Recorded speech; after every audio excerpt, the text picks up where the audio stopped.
ঈদের দিন আমরা কি করি, এটার জন্য একটা আলাদা নজরদারি রাখতো আর কি। নানানভাবে আমাকে, আমার পরিবার এবং আমার ভাই বোন এবং আমার সংগঠনের লোকদেরকে জুলুম নির্যাতন থেকে শুরু করে হেন হয়রানি নাই, করা হয় নাই। আইনজীবীদেরকে বললাম যে ভাই, আমার মামলার আর জামিন আপনারা করেন না।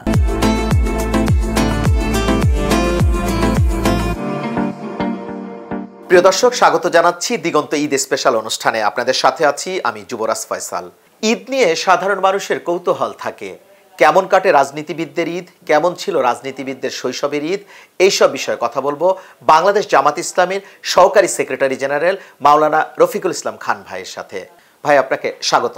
আপনাদেরকে জানাচ্ছি পবিত্র ঈদ উল আজহার শুভেচ্ছা, ঈদ মোবারক।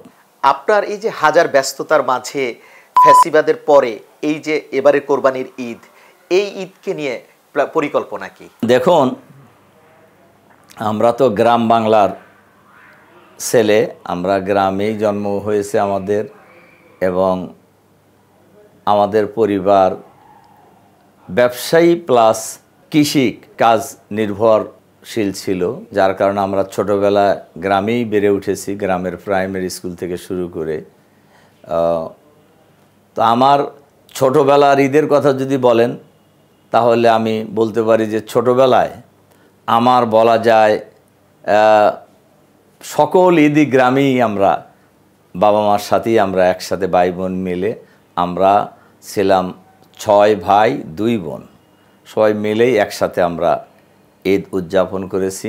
শুধু একবার এই ফ্যাসিবাদী আমলের আগেই শুধু রাজশাহী বিশ্ববিদ্যালয়ে একবার উদ্ভূত পরিস্থিতিকে কেন্দ্র করে আমরা ছাত্র শিবিরের দায়িত্বশীল যারা ছিলাম সবাই আমরা রাজশাহীতে ঈদ উদযাপন করেছিলাম।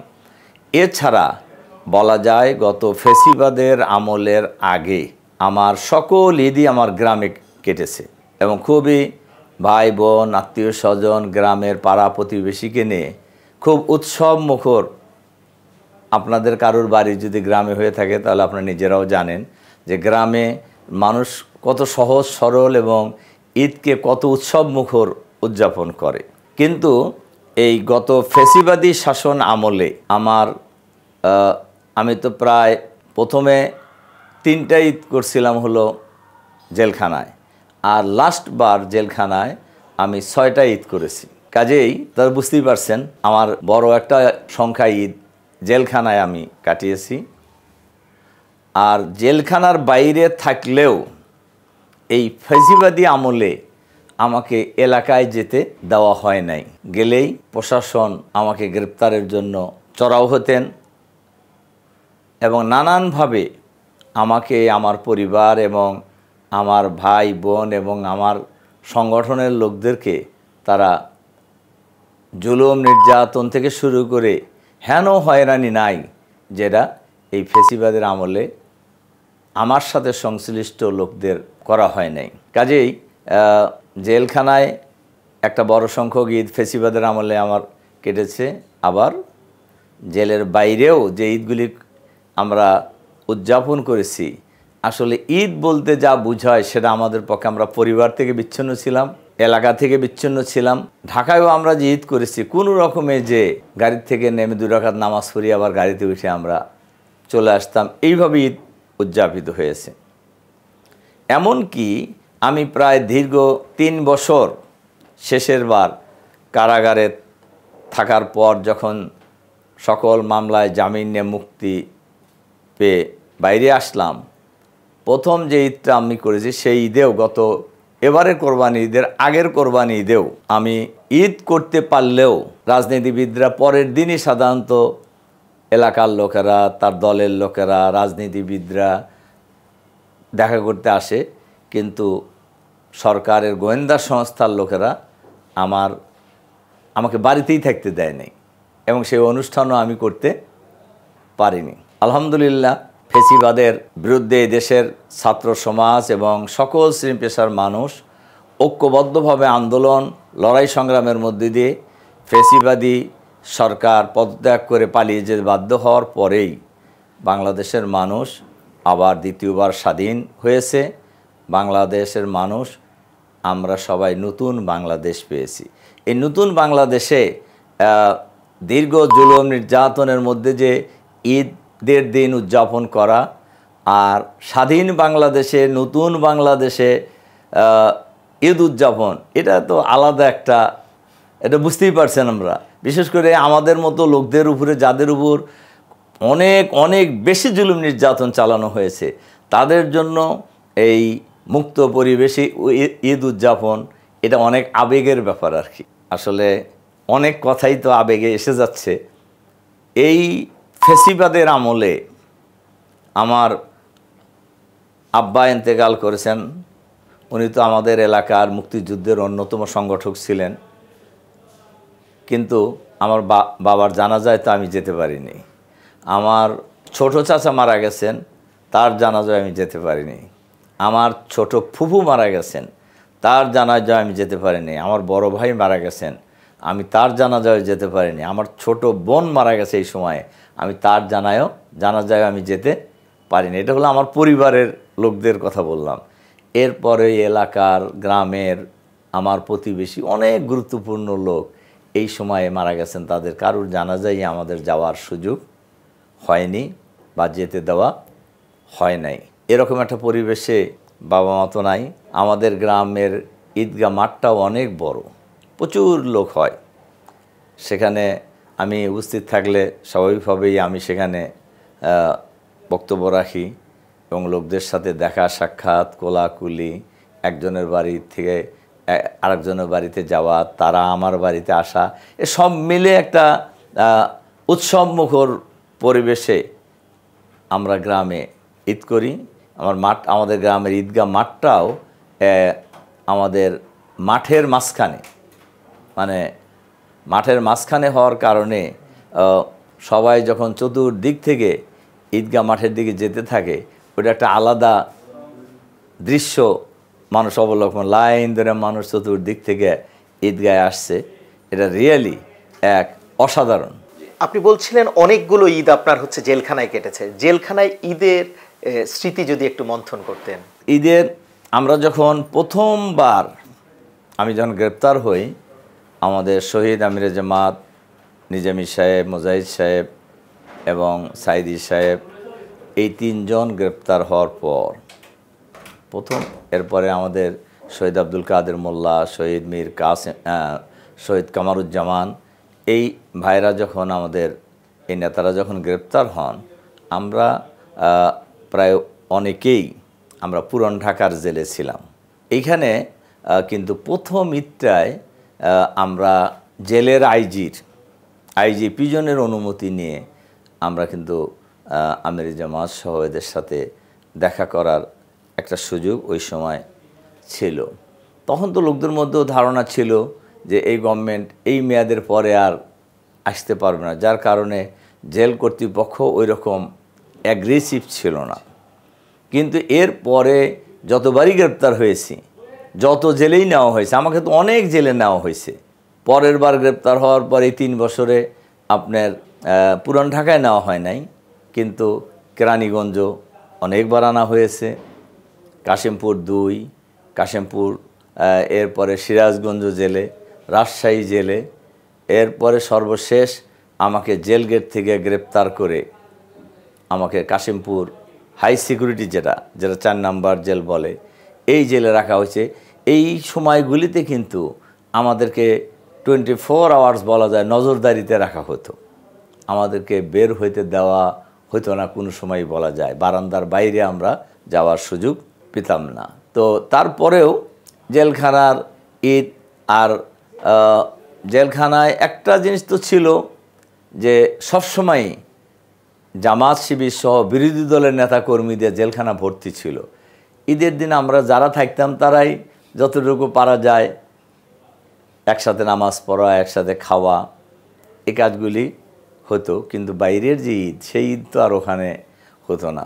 এরপরেও জেল কর্তৃপক্ষ ঈদের দিন আমরা কি করি, এটার জন্য একটা আলাদা নজরদারি রাখতো আর কি। ঈদে খাবার দাবার বা জেলখানার কিছু স্মৃতি যদি আমাদেরকে বলতেন, খাবারের প্রক্রিয়া বা অন্য।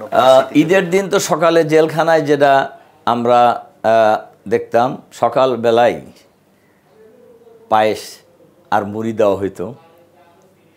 এরপরে নামাজের পরে দুপুরের আগে পোলাও এবং গোশত দেওয়া হতো। এটাই একবেলাই ছিল হলো ঈদের দিন হলো মেইন খাবার, আর রাতের বেলা মাছ দেওয়া হতো ঈদের দিন। এটা হলো জেলের উন্নত মানের খাবারের।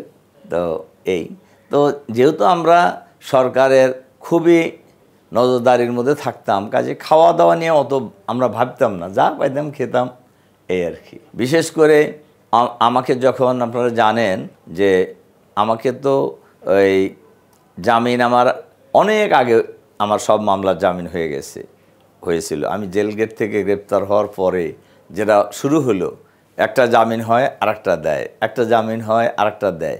শেষে এক পর্যায়ে আমি আমাদের দায়িত্বশীল নেতৃবৃন্দ এবং আইনজীবীদেরকে বললাম যে ভাই, আমার মামলার আর জামিন আপনারা করেন না। তার কারণ জামিন একটা হওয়া মানেই হলো আমার নতুন মামলা একটা দুইটা আবার যুক্ত হওয়া। এবং আমার বিরুদ্ধে এমনও মামলা দেওয়া হয়েছে যে সময় আমি জেলেই ছিলাম, এবং এটা নিয়ে কোর্টে অনেক হাসাহাসি হতো। এবং আপনারা এটাও জানেন যে আমাকে ডান্ডাবেরি পরানো হতো। এবং আমরা গ্রেপ্তার হওয়ার পরেই, আমরা তো একসাথে গ্রেপ্তার হয়েছিলাম, আমাদের সেক্রেটারি জেনারেল গোলাম পরোয়ার ভাই, উনি তো এমপি, আমাদের শামসুল ইসলাম ভাই, উনিও এমপি নায়েবে আমির, আমাদের সহকারী সেক্রেটারি জেনারেল হামিদ ভাই, উনিও এক্স এমপি, উনি সহ আমরা যারা গ্রেপ্তার হয়েছিলাম, ওনারা 3 জন সহ আমাদের এই 4 জনের কিন্তু প্রথম দিনই অফিসিয়ালি ডিভিশনের অর্ডার দিয়েছিলেন, কিন্তু আমাদের কাউকেই কিন্তু ডিভিশন দেওয়া হয় নাই। একদম কয়েক বছর পরে পরোয়ার ভাইকে ডিভিশন দিয়েছেন, সর্বশেষ আমাকে ডিভিশন দেনই নাই। এবং শুধু তাই নয়, আমাকে তো আপনারা লক্ষ্য করে দেখবেন, যে লক্ষ্য করেছেন নিশ্চয়ই, যে আমাকে 2 হাতে হ্যান্ডকাপ আর 2 পায়ে ডান্ডা বেরি পরায়া তারা কোর্টে আনা নেওয়া করতেন আর কি। ছেলেবেলার শৈশবের ঈদের কোনো স্মৃতি যেটা আপনাকে খুব বেশি অনুপ্রাণিত করে বা দুঃখ দেয়, এমন কোনো স্মৃতি আছে কিনা আমাদের সাথে শেয়ার করেন যদি। যে ছোটোবেলায় তো আসলে খুব আবেগ থাকতো। একটা হলো যে আব্বা ভাই এরা সহ, এলাকার ইয়াং ছেলেরা সহ সবাই আমরা সকালে গোসল করতাম একসাথে। আমরা ওই ছোট গ্রাম বাড়ির সাথে ছোট পুকুরের মতো ছিল, আমরা পাগার বলতাম আর কি। এখানে আমরা গোসল করতাম একসাথে, উৎসবের মতোই গোসল করা হতো। সকালে গোসল করে এরপরে আমরা আবার একসাথে শ্যামাই খেয়ে, অথবা যে রান্নাগুলি হতো, শ্যামাই পায়েস তো কমন ছিল, এটা খেয়ে আমরা সাধারণত মসজিদে যেতাম। খাবারের তালিকায় আপনার পছন্দ কি কি খাবার পছন্দ করেন? আগের পছন্দ তো আর এখন নাই। এখন তো পছন্দ হলো সবজি, আর যত কম ভাত খাওয়া যায়। আগে কি কি পছন্দ ছিল? আগে তো মিষ্টি খুব পছন্দ করতাম, গরুর গোশত ভীষণ পছন্দ করতাম, মুরগি, মানে সবই পছন্দ করতাম বলতে হয়। কারণ আমরা তো একেবারেই গ্রামের ছেলে, যার কারণে আমরা যা খেতাম একেবারে অরিজিনাল জিনিস খেতাম। মুরগিও গ্রামের দেশি মুরগি, একদম ছুটে বেড়ানো মুরগির ডিমও তাই, গরু বাছুরও তাই। বলা যায় সব জিনিসই ছিল খুবই টাটকা এবং অর্গানিক, মানে এখানে কোনো ভেজালের কোনো অংশ ছিল না বললেই চলে আর কি। এরপরে মজার জিনিস হলো যে ঈদ থেকে ফিরে এসেই আমরা কিন্তু বন্ধুবান্ধব একে অপরের বাড়িতে যেতাম, এবং উৎসবের মতো খাওয়া দাওয়া হতো। তখন তো যেহেতু বয়স কম, খেতেও পারতাম, একসাথে 4-5 বাড়ি খেলেও কোনো অসুবিধা হতো না, মজাই লাগতো আর কি। এটা রাত চলতো প্রায়, বলা যায় গ্রামে প্রায়। তখন তো, এখন আর গ্রাম মনে হয় না, তার কারণ এখন তো আমাদের এলাকায়, আমার বাড়িতেই ধরেন কারেন্টও আছে, সব অ্যারেঞ্জমেন্টই আছে, মানে গ্যাসের চুলা থেকে শুরু করে সবই আছে একদম গ্রামের মধ্যে, এই সিলিন্ডারের গ্যাস। কাজে সব মিলে এখন তার গ্রামও যা শহর, তখনকার কথা বলতেছি। তখন তো এই উৎসবের মতো একে অপরের বাড়িতে যাওয়া, খাওয়া দাওয়া করা, এটা খুব কমন ছিল। সবচেয়ে ইন্টারেস্টিং ছিল হলো, আমরা ছোটোবেলায় আমাদের গ্রামে একটা ফুটবল খেলার মাঠ আছে প্রাইমারি স্কুলের সামনে। এখানে প্রায় ঈদেই একটা খেলা হইতো, সেটা হল কোরবানির ঈদে। এটা হতো না, রোজার ঈদেই খেলাটা হতো। কোরবানি ঈদে তো সবাই কোরবানি নিয়ে ব্যস্ত হতো, রোজার ঈদে এই বিবাহিত অবিবাহিত ফুটবল খেলা, এটা খুব জমতো, এবং লোকেরা খুব উৎসবের মতো, গ্রামের সব লোকই বলা যায় আশেপাশের গ্রাম থেকেও খেলা দেখার জন্য আসতো। এটা খুব মানে মজার ছিল আর কি, বলতে হবে আর কি। এটা কি এখন মিস করেন কিনা? ভীষণ মিস করি এটা আসলে। এবং আমি তো এখনও চেষ্টা করি বিভিন্ন জায়গায় গেলে ফুটবল খেলার সুযোগ পাইলে ফুটবলে খেলায় অংশগ্রহণ করি। আপনারা দেখছেন মনে হয় আমি মাঝখানে জাপানে গিয়েছিলাম, ওখানে আপনাদের নজরে পড়ছে কিনা, ওখানে কিন্তু ফুটবল খেলা হয়েছে, সেই খেলায় আমি অংশগ্রহণ করছি। এটা নিয়ে তো খুব দেখছি ভাইরাল হয়েছে আর কি আমার ফুটবল খেলা। আপনি রাজনীতিবিদ, না বলতে চাইলেও হচ্ছে রাজনীতির প্রসঙ্গ চলেই আসে। বাংলাদেশে এই মুহূর্তে হচ্ছে বিচার, সংস্কার, নির্বাচন, এই 3 চক্রের মাঝে বলা চলে ডক্টর ইউনূস বন্দী হয়ে গেছে। তাকে বলা হচ্ছে 3টা প্রশ্নকে প্রশ্নবিদ্ধ করা হচ্ছে। কোনটা আগে করা প্রয়োজন আপনি মনে করেন? দেখুন, আমরা তো শুরু থেকেই বলে আসছি, এই ফ্যাসিবাদী শাসন আমলে বাংলাদেশের মৌলিক যে অর্গানগুলি এগুলি কিন্তু ধ্বংস করে দেওয়া হয়েছে। যেমন গণতন্ত্র ধ্বংস করে দেওয়া হয়েছে, নির্বাচনী ব্যবস্থাকে ধ্বংস করে দেওয়া হয়েছে, মানুষের মৌলিক অধিকারকে হরণ করে নেওয়া হয়েছে, এরপরে মানুষের জীবনের নিরাপত্তাকে অনিশ্চিত করে দেওয়া হয়েছে, খুন গুম আয়নাঘর তৈরি করে বিরোধী দলের বিরোধী মতের লোকদের উপর যে জুলুম নির্যাতন এবং হত্যাকাণ্ড চালানো হয়েছে, এইটা কিন্তু বাংলাদেশের ইতিহাসে এক অনন্য নিকৃষ্ট দৃষ্টান্ত তারা স্থাপন করেছে। এরকম একটা পরিস্থিতিতেই কিন্তু আসলে পরিস্থিতি বলতে গেলে তো বলার তো শেষ নাই। ইতিমধ্যেই আপনারা লক্ষ্য করেছেন আমাদের নেতা এটিএম আজহারুল ইসলামকে বাংলাদেশের সর্বোচ্চ আদালত সুপ্রিম কোর্টের ফুল বেঞ্চ তাকে সকল মামলা থেকে খালাস দিয়েছেন। এবং এই ট্রাইব্যুনালে যে বিচার করা হয়েছে, এই বিচারকে একটি ন্যায়ভ্রষ্ট বিচার এবং এই বিচার প্রক্রিয়াটা কি অবৈধ ঘোষণা করা হয়েছে। এবং যে বিচারে আমাদের আমিরে জামাত, সেক্রেটারি জেনারেল, নায়েবে আমিরদেরকে হত্যা করা হয়েছে, বলতে ফাঁসিতে ঝুলিয়ে হত্যা করা হয়েছে। হ্যাঁ, আমি যেটা বলতেছিলাম যে এই যে বিচার ব্যবস্থাকে ধ্বংস করা হয়েছিল বলছি আমি, এর মূল কারণ দেখেন, নতুন আইন তৈরি করে, যেটা আন্তর্জাতিক আইনেও এটা কভার করে না, দেশীয় আইনেও এটা কভার করে না, নতুন আইন তৈরি করে জামাত নেতৃবৃন্দের বিচার করা হয়েছে, বিচারের নামে প্রহসন করা হয়েছে। যেখানে 6 মাইল দূর থেকে দেখছেন বলে সাক্ষীকে সাক্ষী হিসেবে গ্রহণ করে আপনি এক নেতাকে, আজহার ভাইকে ফাঁসি দেওয়া হয়েছে। এটা আপনার কত বড় জুলুম! 6 মাইল দূর থেকে দেখা যায়? আমরা তো ঘরের বাইরেই দেখি না, আমার পিছনে কি আছে সেটাই আমরা দেখি না। আর একজন লোক 6 মাইল থেকে দেখছেন, তার ভিত্তিতে ফাঁসি দেওয়া হয়েছে। বিচারের নামে প্রহসন করে মিথ্যা সাক্ষী এবং মিথ্যা তদন্ত কর্মকর্তা এবং মিথ্যা বিচারপতি, এরা কিন্তু সবাই মিলে ষড়যন্ত্র করেই জামাত নেতৃবৃন্দকে অন্যায়ভাবে বিচারের নামে ফাঁসি দেওয়া হয়েছে, যেটাকে সুপ্রিম কোর্টের ফুল বেঞ্চ এটাকে বিচারিক হত্যা বলে আখ্যায়িত করেছেন।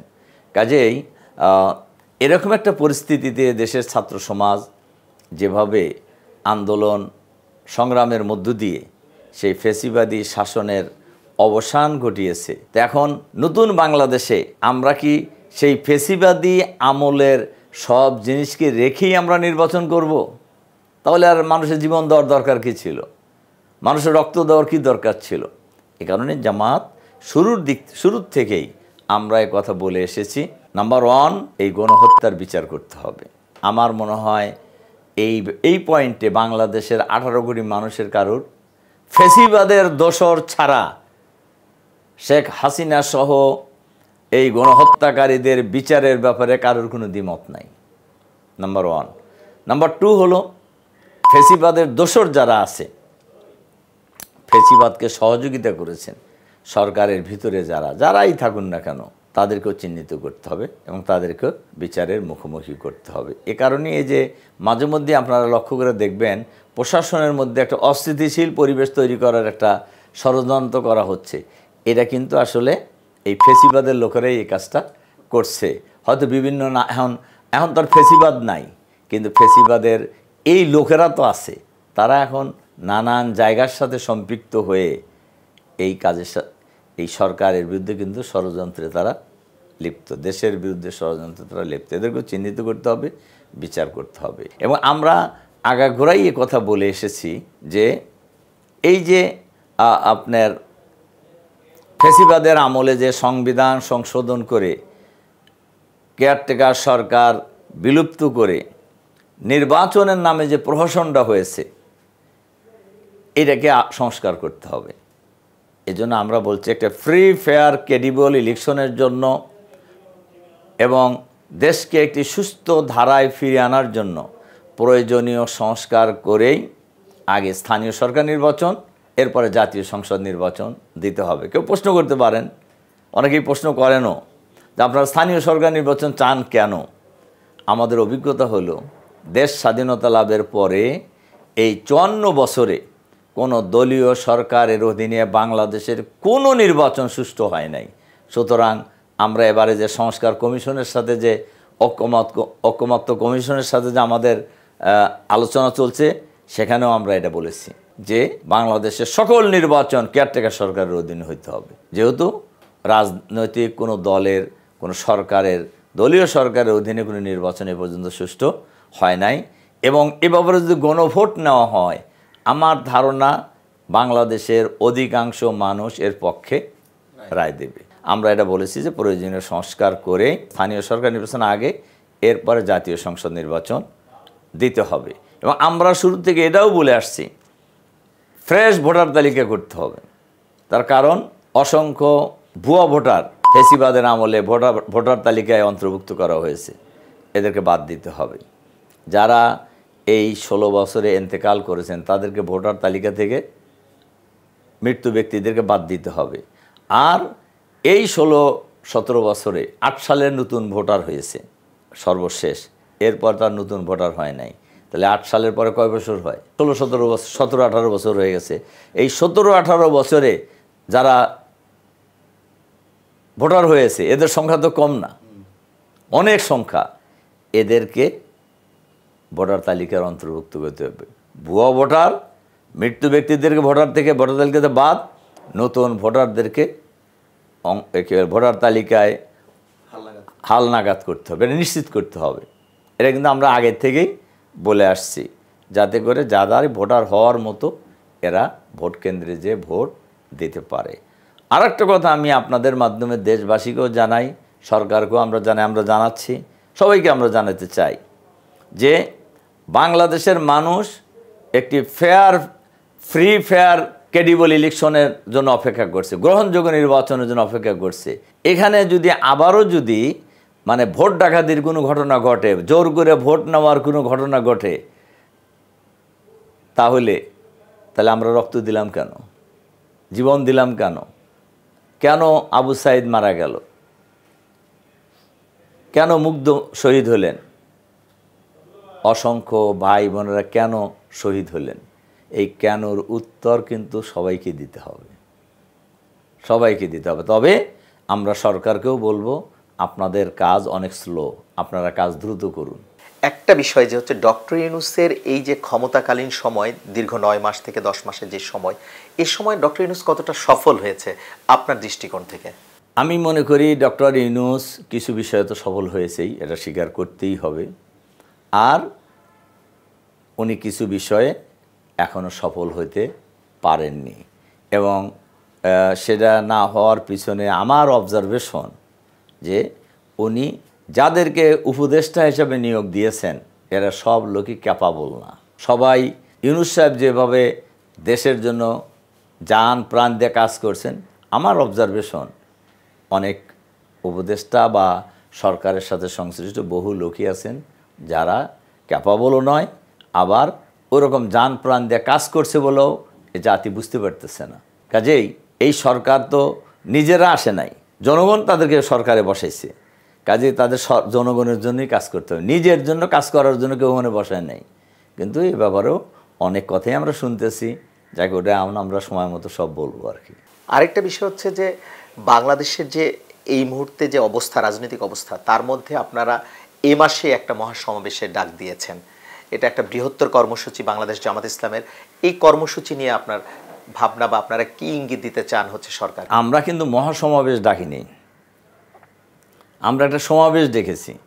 এটা আপনারা জানেন যে 5ই আগস্টে গণ অভ্যুত্থানের মধ্য দিয়ে 5ই আগস্টের ফ্যাসিবাদী সরকারের পতনের পর আমরা কিন্তু ঢাকায় কোনো বড় প্রোগ্রাম আমরা জনস্বার্থেই করিনি।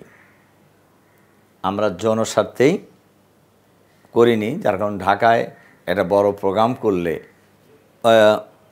জনগণের আসলে তো কষ্ট তো হয়। কিন্তু যেহেতু বর্তমান সামগ্রিক পরিস্থিতিতে জামাত কি করতে চায় এই মর্মে তো একটা জামাতের বক্তব্য জাতির কাছে যাওয়ার দরকার। এ কারণেই আমরা একটা সমাবেশের ডেকেছি। আমার ধারণা মহাসমাবেশ না ডাকলেও মহাসমাবেশে যেরকম লোক হয় জামাতের মিটিংয়ে ওরকম লোক হবে ইনশাআল্লাহ। তার কারণ আমরা সারা দেশেই আমাদের আমিরে জামাতের নেতৃত্বে যে সকল জনসভা হয়েছে আপনারা লক্ষ্য করে দেখছেন, লক্ষ লক্ষ লোক জামাতের মিটিংয়ে যোগদান করেছেন। কাজে আমরা বিশ্বাস করি ঢাকার মিটিংও ওরকম বড় মিটিং হবে ইনশাআল্লাহ। তার কারণ ঢাকার লোকেরা জামাতের মিটিংয়ে আসবে, যেটা শুধু রাজনৈতিক লোকেরা নয়, সাধারণ লোকেরাও আসবে বলে আমরা বিশ্বাস করি। অন্য বিভিন্ন জেলায় যে আমাদের বড় বড় লক্ষ লক্ষ লোকের মিটিং হয়েছে আমরা লক্ষ্য করছি এর বেশিরভাগই হলো সাধারণ মানুষ, যারা কোনো রাজনৈতিক দলের সাথে সংশ্লিষ্ট নয়। আমরা বিশ্বাস করি ঢাকায়ও এরকম আসবে ইনশাআল্লাহ। একেবারে শেষ প্রশ্ন, সেটা হচ্ছে যে আপনার এলাকা এবং বাংলাদেশের যে মানুষ রয়েছে তাদেরকে ঈদে যদি কোনো শুভেচ্ছা বানিয়ে দিতে চান, শুভেচ্ছা জানাতে চান। আমার এলাকা তো উল্লাপাড়া সলঙ্গা। আমি আপনাদের মাধ্যমে আমার প্রিয় উল্লাপাড়া এবং সলঙ্গা সহ দেশবাসীকে জানাই আন্তরিক সালাম এবং পবিত্র ঈদুল আজহার শুভেচ্ছা, ঈদ মোবারক। এর সাথে সাথে আমি এবারের ঈদটা হলো ঈদুল আজহা মানে হলো কোরবানির ঈদ। মুসলিম মিল্লাতের পিতা হজরত ইব্রাহিম আলাইহিসসালামের সন্নত, ইব্রাহিম আলাইহিসসালামের ত্যাগ এবং কোরবানির আদর্শে উজ্জীবিত হয়ে দেশবাসী এই ঈদের সকল ভেদাভেদ ভুলে ঈদের আনন্দ ভাগাভাগি করে আমরা এই দেশটাকে একটি সুন্দর সমৃদ্ধ চাঁদাবাজ মুক্ত, সন্ত্রাস মুক্ত, নৈরাজ্য মুক্ত, দুর্নীতি মুক্ত, শোষণহীন, আধুনিক, মানবিক, ইসলামী কল্যাণ রাষ্ট্র হিসাবে গড়ে তুলতে চাই। এবং দেশবাসীকেও আমরা যে দেশটাকে যদি সুন্দরভাবে গড়ে তুলতে হয় তাহলে দুর্নীতি বন্ধ না করতে পারলে দেশ সুন্দরভাবে সমৃদ্ধ দেশ হিসাবে আত্মপ্রকাশ করতে পারবে না। কাজেই আমি সবাইকে আপনাদের মাধ্যমে এই দেশটা আমাদের সবার, এই দেশকে সুন্দরভাবে গড়ে তোলার ক্ষেত্রে সবাইকে ঐক্যবদ্ধভাবে দল মত জাতি বর্ণ ধর্ম নির্বিশেষে আমরা সবাই ঐক্যবদ্ধভাবে আমাদের এই সুন্দর বাংলাদেশকে সুন্দরভাবে গড়ে তোলার জন্য আমরা চেষ্টা করব ইনশাআল্লাহ। আমি জাতির কাছে এই প্রত্যাশা রাখি। আবারও সবাইকে আমার পক্ষ থেকে আন্তরিক সালাম এবং মোবারক জানিয়ে, ঈদ মোবারক জানিয়ে আমার কথা শেষ করছি। আপনার হাজারো ব্যস্ততার মাঝে আমাদেরকে সময় দিয়েছেন, সেজন্য অনেক অনেক ধন্যবাদ এবং কৃতজ্ঞতা। আপনাদেরকেও অনেক অনেক ধন্যবাদ। প্রিয় দর্শক, এতক্ষণ সাথে থাকার জন্য অনেক অনেক ধন্যবাদ এবং কৃতজ্ঞতা। আবারও দেখা হবে নতুন কোনো অতিথির সাথে, নতুন কোনো গল্প নিয়ে। সে পর্যন্ত নয়া দিগন্তের সাথেই থাকুন। ঈদ মোবারক।